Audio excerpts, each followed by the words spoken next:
So I am now here with probably legendary Mike Joy. How are you doing today? I'm great. I'm great. Beautiful day. Nice crowd. Going to be a great modified race this afternoon, and we get to see who runs well enough to get the pole for Sunday. All right. Well, first question. Can you tell us how you got into broadcasting and basically, yeah. When I went to college in the late '60s, it was the dawn of college radio. Everybody had AM radios in their car. Hardly anybody had FM. But a lot of the colleges and universities developed FM radio stations down at the small end of the dial. And it was a great place for a lot of us to experiment and play music and do news and sports and live events. And I ended up, after doing a lot of live news events and coverage, doing play-by-play for football and basketball and other sports at the university. And I was autocrossing, which is pylon racing, one car at a time, with sports cars, and it's something you can do with your street car and have a lot of fun with without spending a lot of money, going too fast, endangering the equipment or anybody else.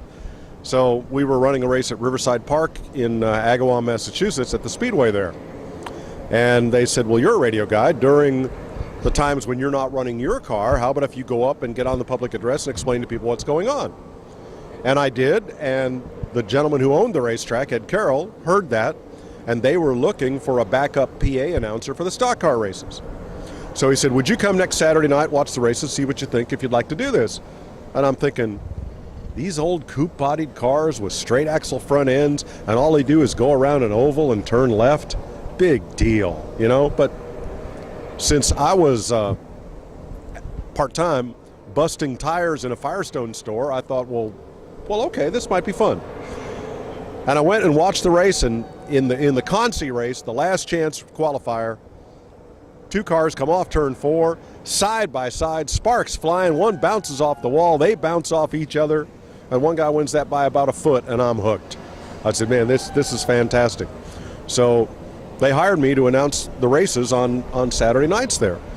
They had a Tuesday night show and a Saturday night show, and I'm thinking, well, you know, it's 3 hours work, and I'm making $2 an hour.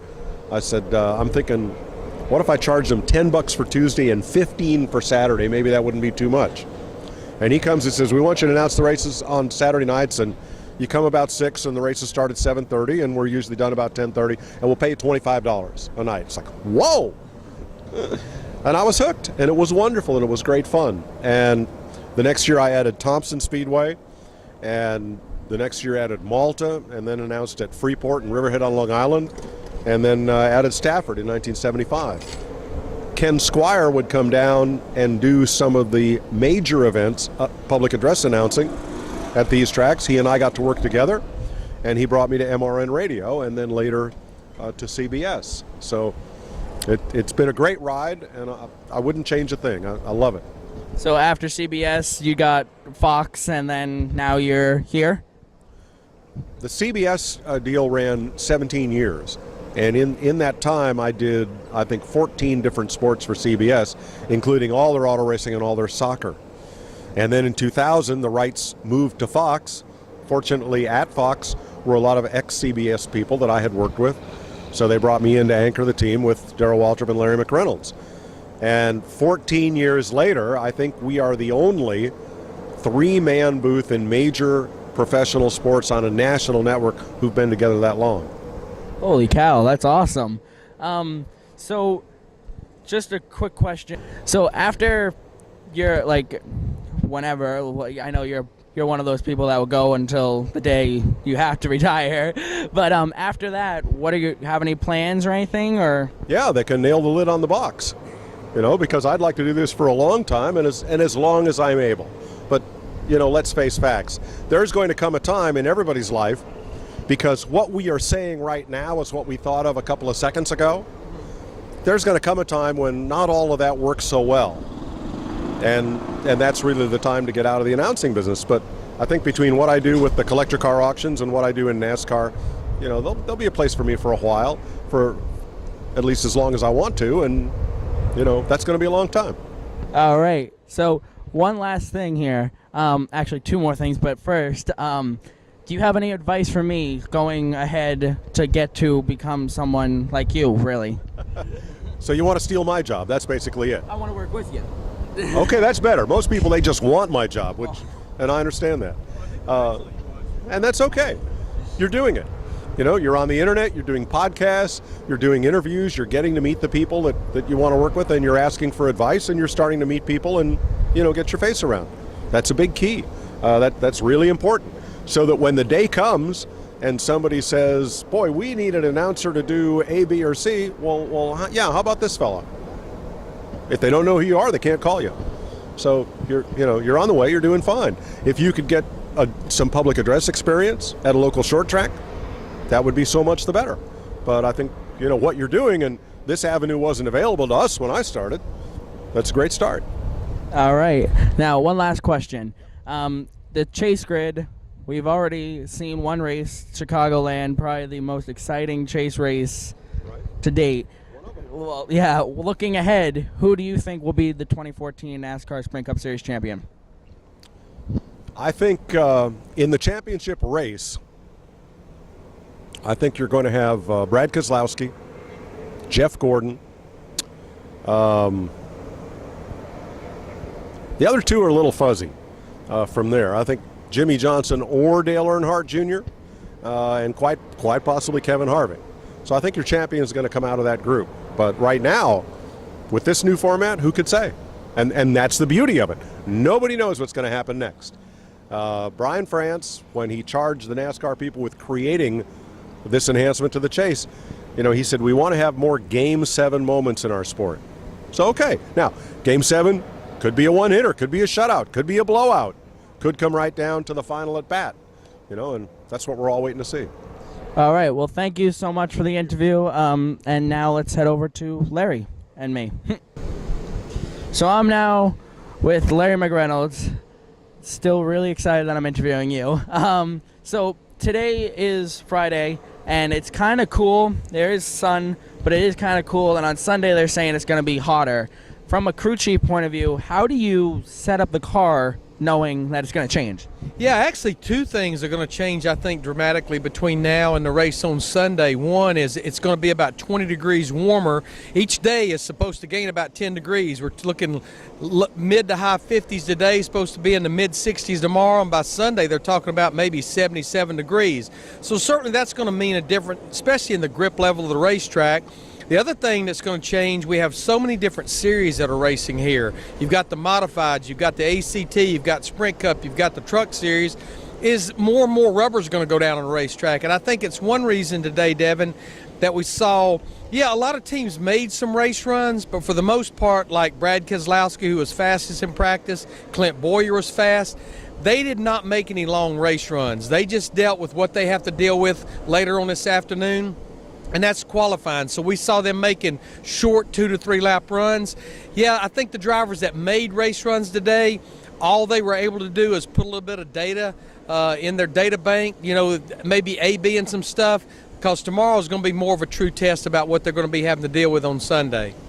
All right. So kind of today's just deal with today, and then on Sunday go from there. Well, especially with the forecast being good tomorrow. Now, if we had a chance of weather moving in here tomorrow, possible rain, then you just have to kind of deal with both today. You have to worry about qualifying and the race. But that was only an hour and 20-minute practice a while ago. It's not a very long practice. So the drivers that made some race runs, they only made 2 or 3, and it wasn't long into that practice session they had flipped over to qualifying trim. All right. Now, my uncle had a question. He wanted to know, basically, what made you decide to leave the pit box and go into the broadcasting booth?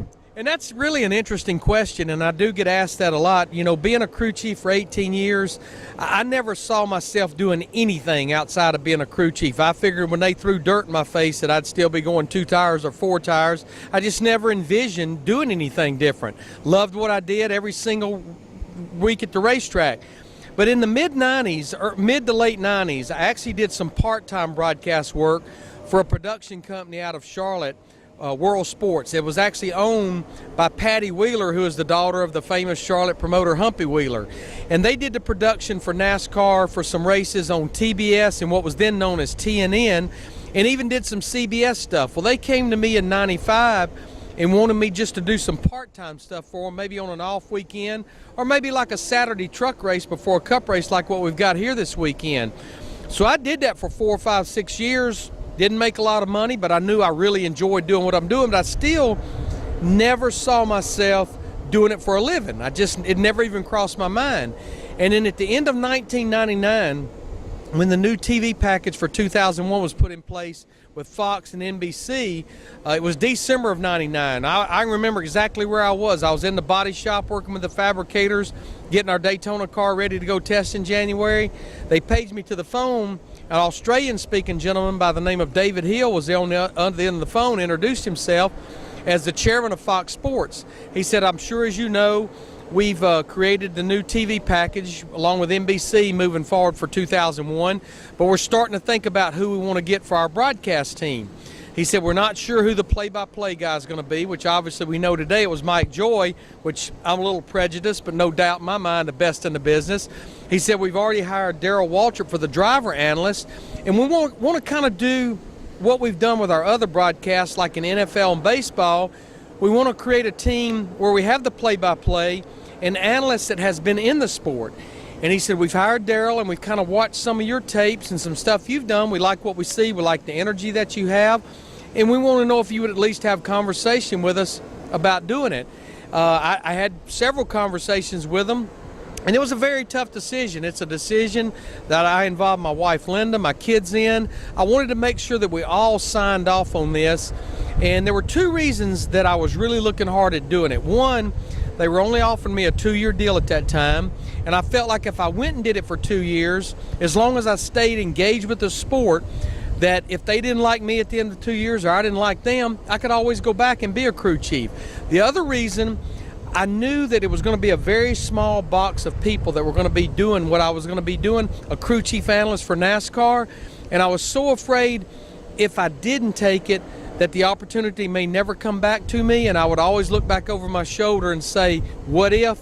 I've got to say, 14 years later, it's a decision myself and my family made that I've never looked back over my shoulder and never regretted doing it. All right. Now, my grandfather had a question.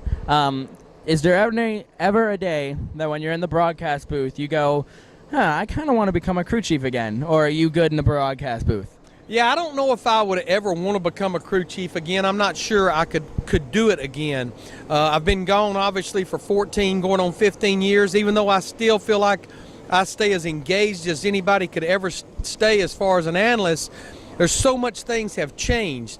One thing I do feel like is when I go to the broadcast booth on Sunday to do a race or on race day, I kind of feel like I'm the crew chief for all 43 teams.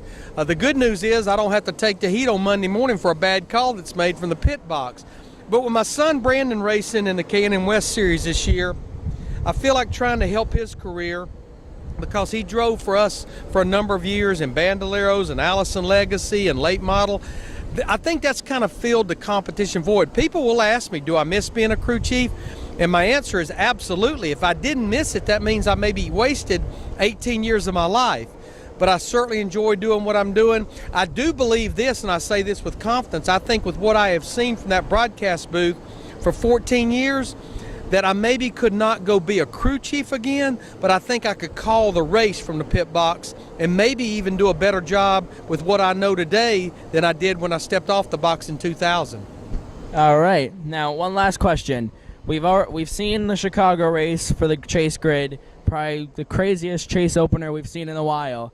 Now looking ahead to the next 9 weeks, who do you think is going to be our 2014 champion? Well, that's a good question because we still have 9 races. And you think about 9 races, that's a fourth of our season. We only run 36, so we still have a lot of racing at a lot of different tracks. Devin, I do love this new format. I love the fact that these drivers, just like Brad Keselowski last week, when he won that race, he knows he's going to be advancing to the next round. And I know all year long we've been talking about Team Hendrick and Team Penske, and rightly so. They've won 18 of our first 27 races. And then I think also we always look over there at Kevin Harvick and that 4 team who have an awful lot of speed. But I guess if I had to make the call today, and I don't just base this on because he won Chicago, I base it on what I've seen all year long. Brad Keselowski has had speed. They've been fast in practice. They've been fast in qualifying. He's now won 5 races. He's fastest already here in practice. If I had to make a call today, or if I was a betting man, I would be hard pressed on Brad Keselowski not getting his second Sprint Cup Series championship. I think last year was a wake-up call to him. To win 2012 and win 5 races, and last year barely won that 1 race at Charlotte in October and missed the chase, I think it motivated him and Paul Wolf and that team, and I think they are on a mission right now to get that championship Sprint Cup trophy back at Team Penske. All right, well, thank you so much for the interview. Yeah, so thank you, and this certainly will not be the last interview we do together, probably. Well, I appreciate it. I've enjoyed talking to you. Glad we could hook up, and hopefully I've shared a little insight that you and the people that will be watching this video kind of enjoy NASCAR a little more. Thank you.